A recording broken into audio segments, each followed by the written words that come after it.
అందరు బాగున్నారు కదా? ఇంట్లోనే ఉండండి, మీ ఆరోగ్యాన్ని కాపాడుకోండి. మరి ఈరోజు పాఠంలోకి వెళ్తే మనం లాస్ట్ క్లాస్లో ఎవరికి నేర్చుకున్నాము? పేజ్ నెంబర్ 8లో ఉన్న హాటు జా జా అక్షరాలతో కూడిన పదాల వరకు మనం నేర్చుకున్నాం కదా. మరి ఈరోజు పాఠంలో పేజ్ నెంబర్ 9లో ఉన్న పదాలను గురించి నేర్చుకున్నాం ఈరోజు.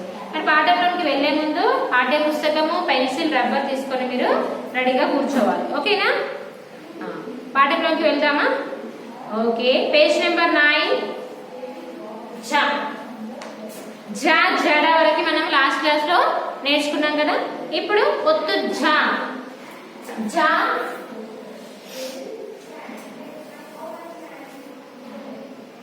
ఝా జశము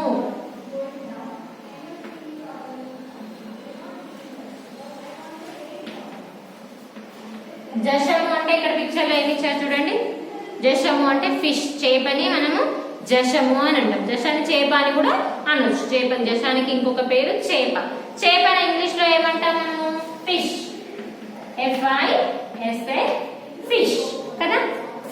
జశముని ఫిష్ అని అంటాం. జ తర్వాత ఇని ఉంది కదా. ఇనితో మనకి ఏం పదాలు ఇక్కడ ఇవ్వలేదు. తర్వాత ఠా టమాటా.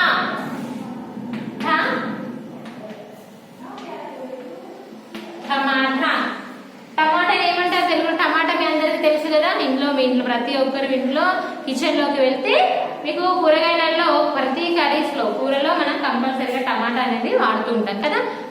టమాటా ఏ కలర్ లో ఉంటుంది? టమాటా రెడ్ కలర్ లో ఉంటుంది కదా. టాని ఇంగ్లీష్ లో ఏమంటారు? టొమాటో అని అంటారు కదా. టమాటాని టొమాటో అని అంటారు.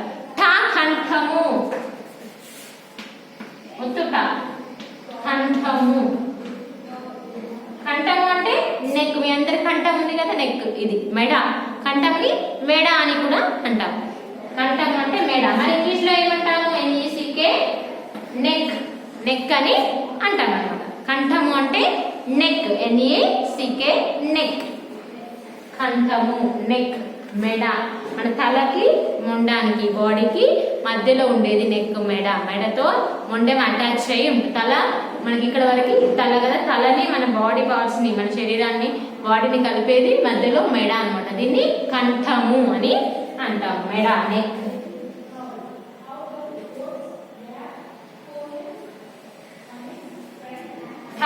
తర్వాత డబ్బా.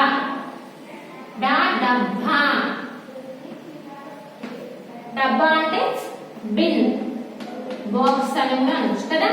డబ్బాలు తెలుసు కదా మీ అందరికి. ఇంట్లో రకరకాల డబ్బాలు ఉంటాయి. డబ్బాలు దేనికి వాడతాం మనము? ఇంట్లో ఏదైనా స్నాక్స్ వేసుకోవడానికైనా వాడచ్చు. ఏదైనా పప్పులు, ఉప్పులు, ఇలాంటివన్నీ కూడా, ఉకారం అలాంటివన్నీ కూడా మనం డబ్బాలలో పెట్టి స్టోర్ చేసుకుంటాం. చూడండి, ఇది డబ్బా కదా.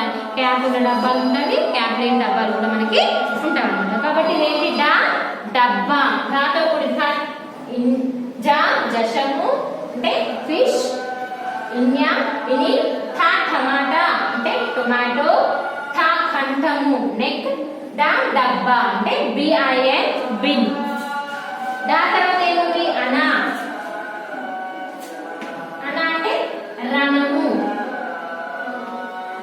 రణము అంటే యుద్ధ, వార్, ఫైటింగ్ అన్నమాట. WAR war. రణము అంటే యుద్ధం చేయడం, ఫైటింగ్ చేయడం, ఒకరితో ఒకరు ఫైటింగ్. డిషింగ్ అని ఇంట్లో మీరు అప్పుడప్పుడు మీ బ్రదర్స్, సిస్టర్స్, అక్కతో కానీ, చెల్లితో, తమ్ములతో ఫైటింగ్ చేస్తూ ఉంటారు కదా.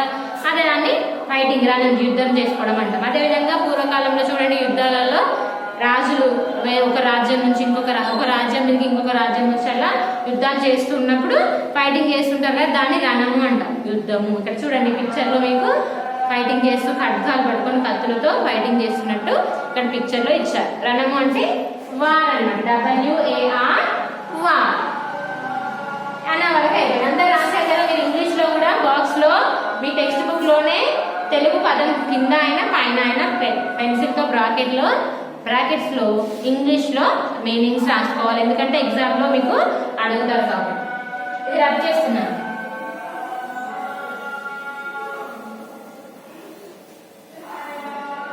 నెక్స్ట్ వన్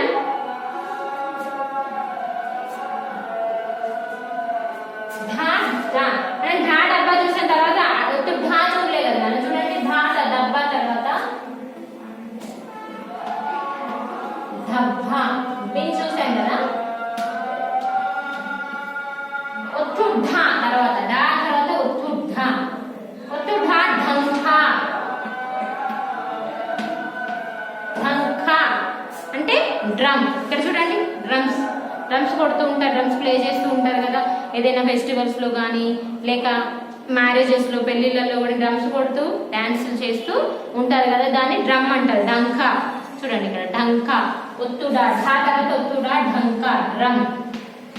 ఒత్తుడా తర్వాత మనకి అనా వస్తుంది కదా, అనా. అనా, అనా అంటే రణం, అంటే ఏంటి, వార్, ఫైటింగ్, యుద్ధం, రణం, వార్. WAR, వార్, యుద్ధము అన్నమాట. అనా, రణము అంటే యుద్ధము, వార్, యుద్ధము అని కూడా అనొచ్చు, రణము అని కూడా అనొచ్చు. WAR, war. అనా తర్వాత ఏమొస్తుంది మనకి, థా. తల. తల అంటే ఏంటి, హెడ్. మీ అందరికి తెలుసు కదా, తలని హెడ్ అనేసి అంటాం. అందరికి కూడా మీకు తలలు ఉన్నాయి కదా, తలని హెడ్ అనేసి అంటాం అనమాట. ఢంకా అంటే డ్రమ్, DRUM, డ్రమ్. అనా, రణం అంటే వార్, WAR, వార్. తల, హెడ్. ఇంగ్లీష్ లో కూడా రాస్తున్నారు కదా అందరూ, వెరీ గుడ్. నెక్స్ట్ పేజ్ లో, పేజ్ నెంబర్ 10 లో చూడండి.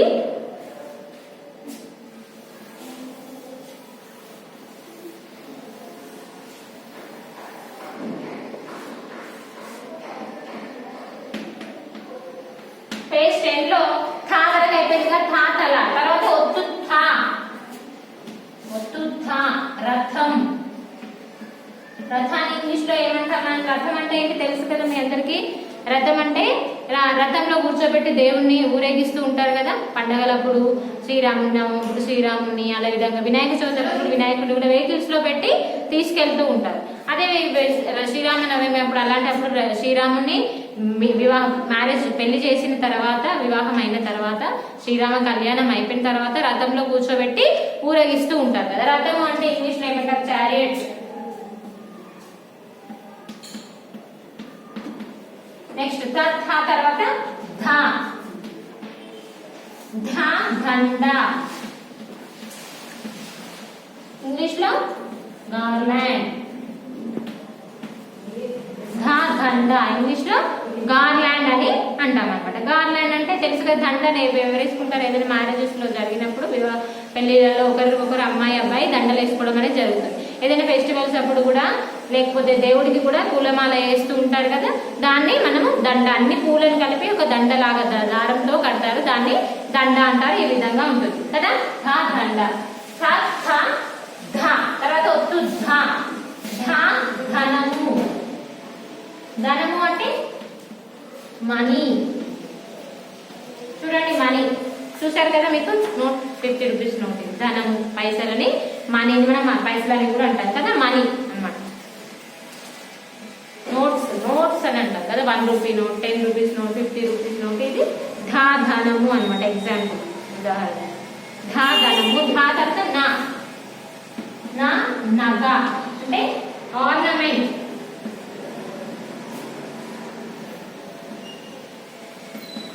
ఆర్నమెంట్ అంటే నగ. చూడండి అన్న, నగలు అంటే ఏంటి, మనకి గోల్డ్ తో చేసినవైనా, వేరే గోల్డ్ తో చేసినవైనా కానీ ఆభరణాలు ఉంటాయి కదా, వాటిని నగ అంటారు. మీకు ఇక్కడ పిక్చర్ లో ఇచ్చారు కదా, దీన్ని ఎగ్జాంపుల్ గా మనము నేను చూసుకోవచ్చు. చూడండి, నగ అంటే ఈ విధంగా ఉంటుంది. రింగ్స్ అయినా, ఇయర్ రింగ్స్ అయినా, చైన్స్ అయినా, వీటన్నిటిని కూడా నగలు అనేసి అంటాం. ఆర్నమెంట్స్. ఇంగ్లీష్ లో ఏమంటాం, ఆర్నమెంట్స్ అని అంటాం అనమాట. ORNAMENT, ornament. ఆర్నమెంట్ అని అనడం జరుగుతుంది అనమాట. ఇక్కడికి ఒత్తు రథము, చారియట్, CHARIOT, చారియట్. దండ, దండ, గార్లాండ్. ధనము, మనీ. నగ, ఆర్నమెంట్.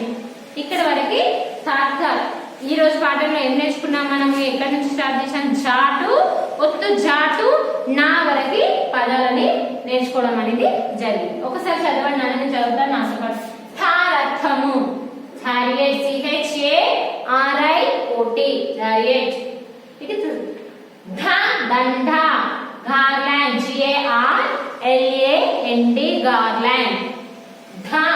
ధనము, మనీ, MONEY, మనీ. మనీ అంటే తెలుసుగా మీ అందరికి, మనీ లేకుండా మనం ఏ వస్తువు కూడా, ఏది కూడా మనీ లేకుండా జీవించడం అనేది చాలా కష్టం కదా. ఈ రోజుల్లో ఏది కొనుక్కోవాలన్నా ఏది చేయాలన్నా మనందరికీ కూడా డబ్బు అనేది అవసరమే. మనీ అనేది చాలా ఇంపార్టెంట్ ఈ రోజుల్లో. అదే విధంగా నగ అంటే ఆర్నమెంట్స్ అంటే మనము మామూలుగా ఇంట్లో ఉన్నప్పుడైనా వేసుకుంటూ ఉంటాం. ఏదైనా ఫెస్టివల్స్ అప్పుడు ఇంకెక్కువగా ఆర్నమెంట్స్ తో నగలు అన్ని అలంకరించుకొని రెడీ అవ్వడం అనేది జరుగుతుంది. దాన్ని నగ అంటారు. ఇంగ్లీష్ లో అయితే ఆర్నమెంట్, ORNAMENT ఆర్నమెంట్ అని అంటారు. ఈ టాటు ఒత్తు ఝాటు నా వరకు పదాలు నేర్చుకున్నాం. ఒకసారి పేజ్ నెంబర్ 9 తీసి చదవండి. చదువుతూ ఉంటా, నాతో పాటు మీరు కూడా ప్రొనౌన్స్ చేయాలి. జషము ఫిష్, FISH ఫిష్.